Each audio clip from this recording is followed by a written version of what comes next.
दोस्तों CBT1 ALP का आने वाला है, लगभग 40-45 दिन बचे हैं। इस लास्ट महीने की तैयारी में क्या करना है आपको, वो इस वीडियो में आपको बताऊंगा और मैथ रीजनिंग के इंपॉर्टेंट पॉइंट्स बताऊंगा और तैयारी कैसे करनी है, किन चीजों पर फोकस रखना है, वो सब भी। अच्छा, यहाँ पर कुछ बच्चे कमेंट कर रहे थे, कंफ्यूज थे वो नेगेटिव मार्किंग को लेके। मैं यहाँ पर नेगेटिव मार्किंग अभी आपको समझा देता हूँ। पहले समझिए, CBT1 सिर्फ क्वालिफाइंग एग्जाम है, इसके नंबर आपके मेरिट में नहीं जुड़ेंगे। नेगेटिव मार्किंग 1/3 होती है, जो कि अभी मैं समझाने वाला हूँ। पूरी मेहनत करनी है, क्योंकि इसकी मेहनत आपके अन्य एग्जाम जैसे कि टेक्नीशियन हो गया, जेई हो गया, या फिर LP का CBT2 हो गया, उनमें भी यूज होगी। और मिनिमम हमें 70% स्कोर लेके चलना है CBT1 में। टारगेट हमारा 50+ होना चाहिए आउट ऑफ 75। ठीक है, नेगेटिव मार्क्स में समझा देता हूं कि कितना नुकसानदायक होता है। जीए में तो नेगेटिव मतलब तुक्के बिल्कुल मत बढ़ाना। 75 में से मान ले आपने 75 सवाल आए, सब सही कर दिए, तो आपके कितने नंबर बैठेंगे? 75। पर वहीं आपका कोई साथ में है और उसने एक सवाल गलत कर दिया, सिर्फ एक सवाल, तो क्या उसके 1/3 यानी 74.7 बैठेंगे मार्क्स? नहीं बैठेंगे मेरे दोस्त, उसके बैठेंगे 73.7 और उससे भी जरा से कम। क्यों? अभी मैं आपको समझाता हूं। एक्चुअल मार्क्स बैठेंगे उसके 73.67। कैसे भाई? उसने एक सवाल गलत किया, तो क्या उस एक सवाल का नंबर मिलेगा? उसको नहीं मिलेगा, यानी कि उसके 74 मार्क्स तो वैसे ही हो गए। अगर नेगेटिव मार्किंग नहीं होती तो उसने एक गलत किया तो 74 बचे उसके मार्क्स। अब नेगेटिव मार्किंग भी है क्योंकि, तो उसके 0.33 नंबर और कटेंगे। तो 0.33 नंबर और काटो तो बचेंगे 74 में से 73.67, यानी सिर्फ एक सवाल गलत करने पर आपके 1.33 नंबर कम हो रहे हैं, ना कि 1/3। ठीक है, इस बात को ध्यान रखना। 2 सवाल कर दिए तो 2.66, 3 सवाल कर दिए तो लगभग 4 नंबर आपके कट जाएंगे, मतलब कम हो जाएंगे टोटल में से। इसलिए तुक्के बिल्कुल मत बढ़ाना जीए में।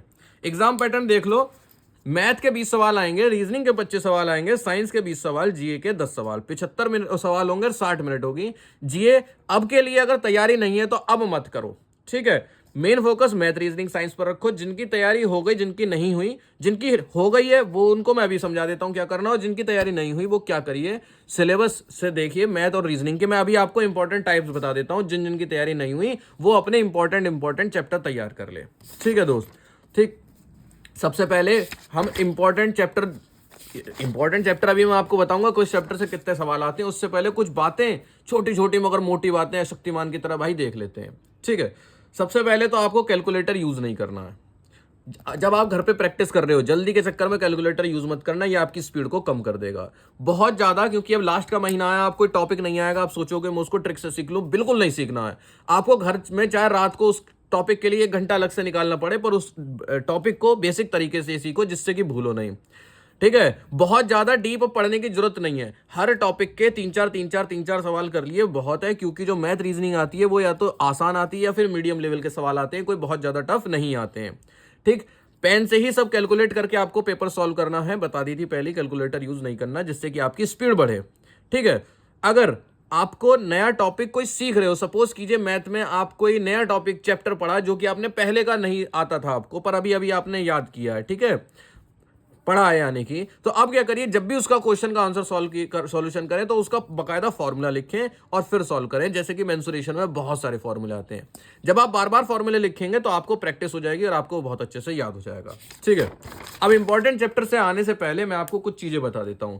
लास्ट का महीना अगर आपने बुक्स ये वाली नहीं खरीदी तो ये वाली जरूर खरीद लेना, एज अ बड़ा भाई मैं आपको सजेस्ट कर रहा हूं। ठीक है, ये किरण पब्लिकेशन की प्रीवियस ईयर क्वेश्चन वाली बुक है दोस्त। एक बुक है प्रैक्टिस वर्क बुक, जिससे कि आपको रोज प्रैक्टिस करनी है। इसमें कितने हैं? 25 सेट्स हैं क्वेश्चन पेपर के। और ये है ALP की प्रीवियस ईयर क्वेश्चन वाली बुक, इसमें टोटल है 56 सेट्स प्रीवियस ईयर के। ठीक, अब मैं आपको समझा देता हूं। आज से 40 दिन लगभग बचे हैं, 40-45 दिन। अगर आप 2 या 3 सेट्स भी करते हैं डेली, 3 सेट, तो जाके चलो 2 मान लेते हैं ना, क्योंकि 2 सेट करने में आपको 4 घंटे लग जाएंगे। अभी समझा देता हूं कैसे। तो 80 सेट हो पाएंगे।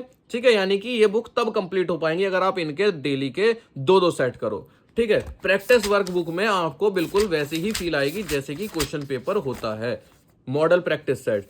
कई ये इन चीज को ध्यान में रख के बनाया जाता है कि LP के लेवल का एग्जाम क्या, पिछली बार कैसे सवाल आए थे और इस बार कैसे आ सकते हैं।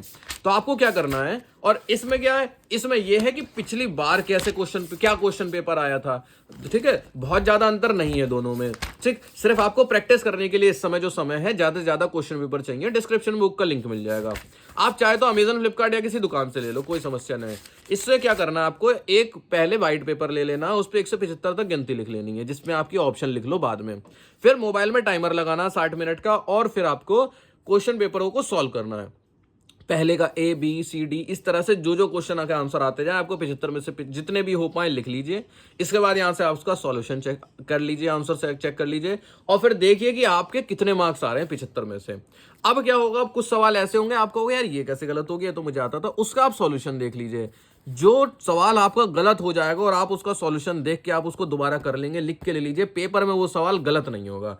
अगर आपकी तैयारी कमजोर भी है और डेली अगर आप 2 प्रैक्टिस सेट लेकर के चल रहे हो, तो गारंटी लिख लो, गारंटी, अगर आपके 40 नंबर आने होंगे तो 50 आएंगे, 45 आने होंगे तो 55 आएंगे, 10 मार्क्स गारंटी से बढ़ जाएंगे मेरे दोस्त, ठीक है।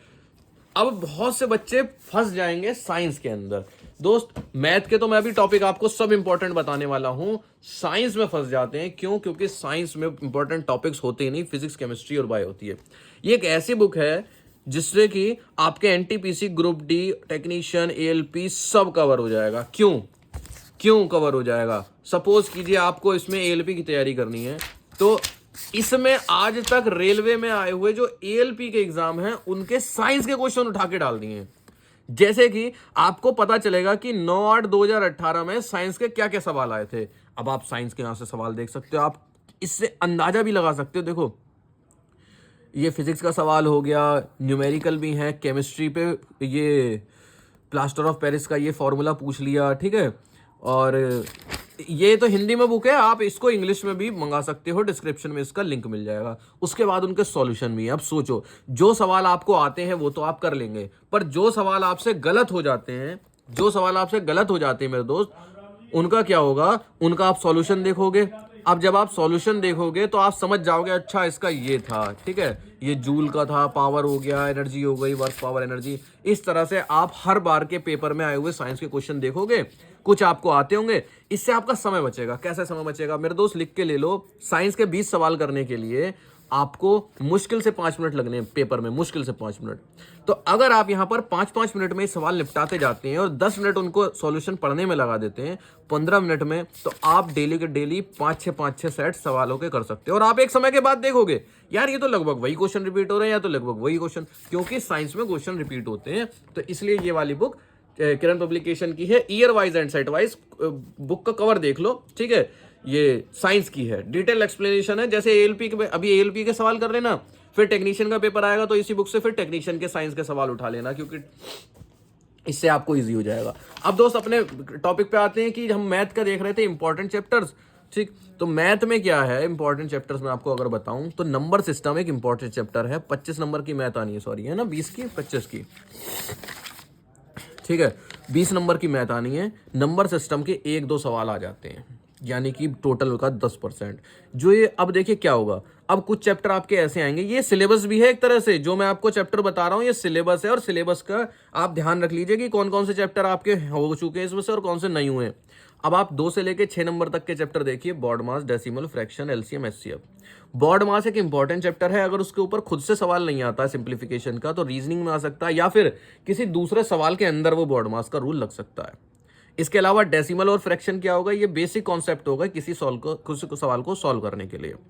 एलसीएम एचसीएफ पे मिलजुल के एक सवाल आ जाता है कि 2 नंबर हैं और उनमें से एक नंबर ये है, 2 नंबर है, उनका एलसीएम इतना, एचसीएफ इतना, एक नंबर ये, तो दूसरा नंबर क्या होगा। इस तरह का मिक्स सवाल आ जाता है। इसके बाद आपका इंपॉर्टेंट चैप्टर आता है दोस्त रेशियो प्रोपोर्शन, फिर परसेंटेज। फिर वही बात, परसेंटेज का सवाल डायरेक्ट सिर्फ परसेंटेज का ना होगा, किसी दूसरे सवाल में घुस सकता है कि मतलब सिंप्लीफिकेशन में भी परसेंटेज आ सकता है, मिक्स कर देते हैं सवालों को। मेंसुरेशन एक फॉर्मूला बेस्ड चैप्टर है, इसमें बहुत सारे आपको फॉर्मूले मिलेंगे, इसकी प्रैक्टिस अच्छे से कर लेना क्योंकि ये एक इंपॉर्टेंट चैप्टर है। Time and work, time and distance से एक सवाल आपको देखने को मिल सकता है। सिंपल इंटरेस्ट, कंपाउंड इंटरेस्ट, दोनों में से किसी एक पर सवाल आ सकता है, पर पढ़ने तो आपको दोनों पड़ेंगे। अब आप सोचो कि मैं इसमें महारत हासिल कर लूं, तो ऐसी दिक्कत नहीं है। मैंने आपको पहले ही शुरू में समझा दिया कि जो CBT 1 में क्वेश्चंस का लेवल होता है वो इजी टू मीडियम होता है। अगर आपने बुक से सिंपल इंटरेस्ट, कंपाउंड इंटरेस्ट के तीन चार सवाल बेसिक मेथड से भी कर रखे हैं तो पूरे चांस है कि पेपर में भी आप उनको कर लो।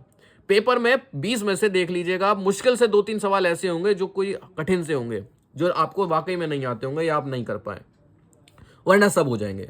प्रॉफिट लॉस के भी 0 से 2 क्वेश्चन आ जाते हैं, ठीक। और अलजेब्रा एक बहुत इंपॉर्टेंट चैप्टर है, इसका सवाल आना ही आना होता है, एक नहीं तो दो सवाल आ गए तो समझो ये भी 10% सवाल अलजेब्रा के हो गए। ज्योमेट्री एक बहुत बड़ा टॉपिक है, यानी जब आप पढ़ने बैठोगे तब आपको पता चलेगा ज्योमेट्री में कितना कुछ है। इसलिए मेरी सलाह यह है कि ज्योमेट्री के जो जो इंपॉर्टेंट पॉइंट्स हैं उनको आप देखिए, बहुत ज्यादा डीप में मत घुसना, क्योंकि अब इतने दिन नहीं बचे हैं। अगर आपने पहले से ज्योमेट्री नहीं पढ़ रखी तो आप मुश्किल ही सीख पाएंगे।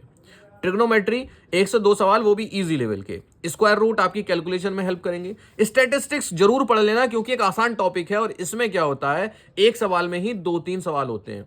मतलब एक डेटा दिया होगा, उसके 2-3 पॉइंट होंगे, तो ये आपको 2-3 नंबर दे के चला जाएगा। इसके अलावा as calculation, calendar clock, pipe and system ऐसा कोई खास इंपॉर्टेंट नहीं है, ठीक है। इस और सिंप्लीफिकेशन मैंने आपको बताया था कि बॉड मास इसके अंदर घुस जाता है सिंप्लीफिकेशन के। सिंप्लीफिकेशन एक जनरल टॉपिक हो गया जिसको कि कोई भी कर सकता है, इसके ऊपर कोई भी सवाल घुसा सकते हैं। इसके अंदर क्यूब रूट हो सकते हैं, स्क्वायर रूट हो सकते हैं, बॉड मास का रूल लग सकता है, कुछ भी लग सकता है। अब जल्दी से जल्दी देख लेते हैं यार, रीजनिंग भी देख लेते हैं। CBT 1 में भी 25 सवाल आएंगे इसके, और CBT 2 में भी 25 सवाल आएंगे, ठीक है। रीजनिंग में एक छुपा रुस्तम है रीजनिंग, ऐसा कह सकते हो, आपको अच्छे मार्क्स देके चला जाएगा, ठीक। अगर रीजनिंग नहीं आती तो मैं कहूंगा कि इस समय रीजनिंग सीख लेना। मैथ का तो मैंने बता दिया कि थोड़ा बहुत 2-3 सवाल कर लेना, नए टॉपिक मुश्किल ही सीख पाओगे लास्ट के समय में, पर रीजनिंग आप सीख सकते हो। पेन और पेपर मिलेगा दोस्त, CBT वाला पेपर है, यानी कंप्यूटर पे पेपर जरूर होगा, पर आपको रफ वर्क के लिए पेन भी दिया जाएगा और पेपर भी दिया जाएगा, ठीक है। चाहे तो आप उस पे कोने में एक तरह से इस तरह से लिख सकते हैं, जैसे मैं लिख लिया करता था, A से लेके Z तक हमने नंबर मैं वो लिख लेता था ABCD, और उनके आगे स्पीड में नंबर डाल देता था। ये तब की बात है जब आपकी प्रैक्टिस कम है। प्रैक्टिस अच्छी है तब तो आपको शायद ये याद भी हो गए हो, क्या पता, ठीक है। वरना क्या करिए, इस तरह से डाल लेना, क्योंकि सवाल रीजनिंग में इस तरह के 2-3 फंस जाते हैं, ठीक है। तो आपको फिर बार बार लिखने की जरूरत नहीं पड़ेगी। सपोज आपने सोचा एक बार ऐसे ही कर लेता हूं। चलिए सिलेबस देखते हैं। अगर अब रीजनिंग का, तो यहां पर सबसे पहले आ रहा है एनालॉगीज, फिर alphabetical and number series, coding decoding, mathematical operations, relationship. ये अभी मैं आपको पूरा सिलेबस बता रहा हूं, ठीक है। Syllogism, jumbling, Venn diagram, data interpretation and sufficiency, conclusion and decision making, similarity and differences. ये आपको क्या करने हैं, हर टॉपिक कर लेना है। चाहे तो आप बुक से करिए, और बुक से नहीं तो टॉपिक देख लिया, स्क्रीनशॉट ले लिया, कॉपी पे लिख लिया। अब इनको एक एक टॉपिक को यूट्यूब पर सर्च करते जाओ और इनके क्वेश्चन देखते जाओ। अगर आप वाकई में पढ़ने बैठोगे तो, अगर आप आज बैठे हो तो आधे टॉपिक खत्म करके उठोगे, कल बैठे हो तो आज वो आधे टॉपिक खत्म करके उठोगे। अभी इस समय ऐसा लेट नहीं हुआ कि आप तैयारी ना कर पाओ, और फिर प्रैक्टिस करोगे प्रीवियस ईयर क्वेश्चंस की, तो आपका सब हो जाएगा धीरे धीरे दोस्त, सब हो जाएगा, नंबर उठने शुरू हो जाएंगे। Analytical reasoning, classification, directions, statement, arguments and assumptions, figure counting, cube and dices, ranking and arrangement, schedule, date and time, ठीक है, वर्ड फॉर्मेशन और ब्लड रिलेशनशिप। ये वो इंपॉर्टेंट टॉपिक्स हैं जिनसे एक आध सवाल आ जाते हैं। कभी कभी ऐसा होता है, सपोज इस बार मान लीजिए शेड्यूल, डेट एंड टाइम से सवाल नहीं आया, किसी से डायरेक्शन के 2 सवाल आ गए, 2 तो खैर नहीं आते हैं रीजनिंग में, है ना, पर ये आपके वो इंपॉर्टेंट टॉपिक हैं जो आपको दिलवाएंगे, ठीक है। ये मेरे पहले के नोट्स हैं, तैयार हैं दोस्त। CBT 1 में आपको क्वालिफाइंग रहेगा, और आपको स्पीड मेंटेन रखनी है मैथ रीजनिंग में, जो कि प्रैक्टिस से आएगी। आप टॉपिक सीख लीजिए, मैं कह रहा हूं आप लिख के ले लीजिए। अगर आप आज पढ़ने बैठते हैं और मन से पढ़ते हैं डेली कई घंटे, तो 1 हफ्ता नहीं लगेगा मैथ और रीजनिंग के टॉपिक्स को कंप्लीट करने में। कंप्लीट आप सीख जाएंगे, ठीक है। बाकी तो बहुत कुछ पढ़ा हुआ है अभी एग्जाम में, आप अच्छे से पढ़ाई करिए। बुक मैंने आपको दिखाई, अंदर से भी दिखाई मैंने कि किस बुक में क्या है। साइंस में क्या होता है दोस्त, साइंस में मैंने पहले ही बताया आपको, क्वेश्चंस रिपीट होते हैं रेलवे में। भाई अगर एक टॉपिक है, सपोज वर्क एनर्जी पावर कोई चैप्टर है, तो उससे कितने ही सवाल बन जाएंगे, उसकी यूनिट बन जाएगी, वर्क की यूनिट, एनर्जी की यूनिट, जूल क्या कहते हैं, वर्क एनर्जी, एनर्जी की यूनिट, पावर की यूनिट, ठीक है। 1 वॉट में कितने जूल होते हैं, कितनी कैलोरी होती हैं, कन्वर्ट करो इनको, ठीक है। या फिर वर्क कितना, एनर्जी इतनी है, पावर निकालो। सर इससे ऊपर कितने सवाल बन जाएंगे यार। बेसिक सवाल बन सकते हैं कि भाई एक आदमी क्या कहते हैं, बाल्टी उठा के चल रहा है, वो कितना वर्क हो रहा है उसका। इस तरह के बेसिक मैथ सवाल जो आपकी वाकई में साइंस के अंदर थे, साइंस हो जाएगी बहुत अच्छे से। बाकी मैंने आपको बताया प्रीवियस ईयर क्वेश्चन वाली बुक, इसका काम ही अभी है।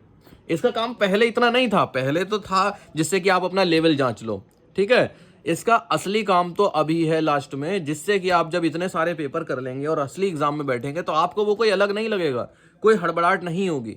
आपको लगेगा यार ये तो मैं रोज कर रहा हूँ, 55 मिनट में, 60 मिनट में 75 सवाल कर रहा हूँ रोज। क्यों? जब आप रोज करोगे तो आपको तो पता चल जाएगा ना मेरे कितने मिनट में हो रहे हैं। तो अगर कोई सवाल 2-4 छूट जाते हैं, इस तरह के कठिन आ जाते हैं, तो जो आपके लास्ट के 5-10 मिनट बचे हैं जो आप बचा लेंगे स्पीड की वजह से, तब आप उन सवालों को फिर से अटेम्प्ट कर लीजिए, फिर से नए सिरे से सोच लीजिए, फिर से उनका सॉल्यूशन कर लीजिए। ठीक है, उम्मीद है ये वीडियो आपके लिए हेल्पफुल रहेगी इस लास्ट के महीने में। ठीक, तो आप भी अच्छे से पढ़ाई करिए और बेस्ट ऑफ लक।